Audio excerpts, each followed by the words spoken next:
Schizophrenics, what were the first signs of your break from reality? The first sign was I could hear people from the other side of the road or in other rooms loud and clear, but instead of just whispering about their own conversation, I hear them talk about me, planning to do things to me.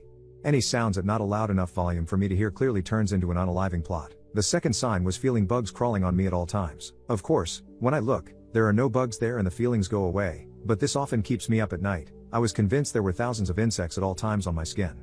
The third sign was the need to run away. I skip town to town because I have a bad feeling about it. Paranoia, anger, everyone is against me. Before schizophrenia, I was depressed, bulimic, and always had anxiety. I self-medicated a lot with substances, and even had brief psychosis after prolonged crystal usage, but substances wasn't my trigger.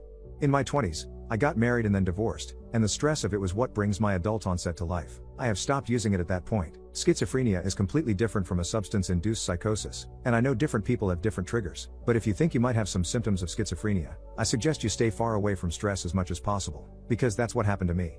Therapy helps a lot of people, but it didn't help me. I don't like to talk about it. I don't know if it was the great distrust I have in people, or whatever reasons. I just feel like I suffer twice when I talk about it. I used to be very open with people and therapists when it was just depression, but now I keep everything to myself because I just want to forget.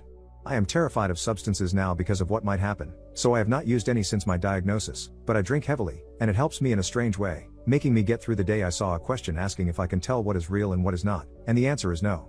I went through a period of time of being cyberbullied, doxxed, and stalked, and from it, I am now scared of cell phones, doorbells, mails, and interactions in general. Any kind of social media interaction that is not anonymous. But I still wonder if it was real or if it was me. I genuinely have no idea. I believed it was real, but who knows? I don't. One of the saddest things about being a schizo is how life-changing it is, and things changing is a trigger for most schizophrenics. It is a completely dark merry-go-round. I used to have a great job, I used to have people who love me, I used to travel the world. Everything that was good for me left me or I ran away from it. When something positive comes to me, I thought I am here but I am not the person supposed to be here and I F it up. It spirals and you are so scared but you can't help yourself. And yes, schizophrenia gets worse. All the time. You think you get used to it, and then new stuff show up. I have given up on meds because there is no true cure, just mere comfort. It just makes me binge eat, get fat, and then comes the worsened bulimia and body dysmorphia. I can't look at my own face anymore. The only things that help are silence, laying in the dark, and trying to forget.